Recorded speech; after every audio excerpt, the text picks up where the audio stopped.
আসসালামু আলাইকুম। আজকে আমি আপনাদেরকে দেখাবো কিভাবে ম্যাঙ্গো কুলফি তৈরি করতে হয়। ম্যাঙ্গো কুলফি তৈরি করতে কি কি উপকরণ লাগছে দেখে নিই। এখানে আমি নিয়েছি 1 কাপ দুধ, এটাকে গরম করে আমি নিয়েছি, এখন ঠান্ডা হয়ে গেছে। 2 চামচ চিনি এবং 1টি আম।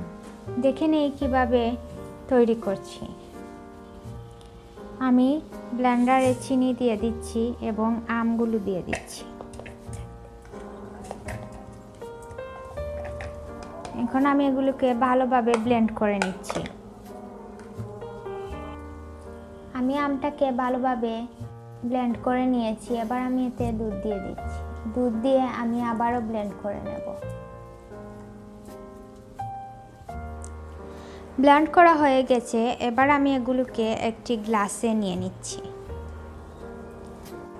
আমি গ্লাসের মধ্যে নিয়ে নিয়েছি কুলফিগুলোকে এবং র্যাপিং পেপার দিয়ে উপরটা ঢাকনা দিয়ে ঢেকে দিয়েছি। এবার আমি দিয়ে দিলাম।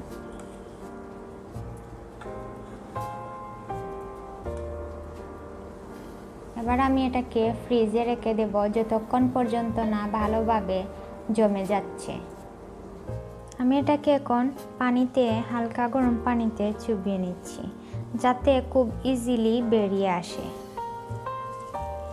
দেখুন কত ইজিলি বেরিয়ে আসলো।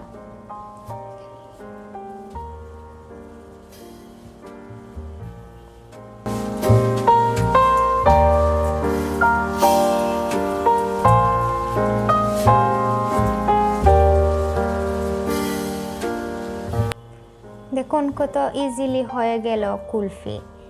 যদি আমার এই ম্যাঙ্গো কুলফি রেসিপিটি আপনাদের ভালো লেগে থাকে, লাইক কমেন্ট শেয়ার করতে ভুলবেন না। ধন্যবাদ সবাইকে।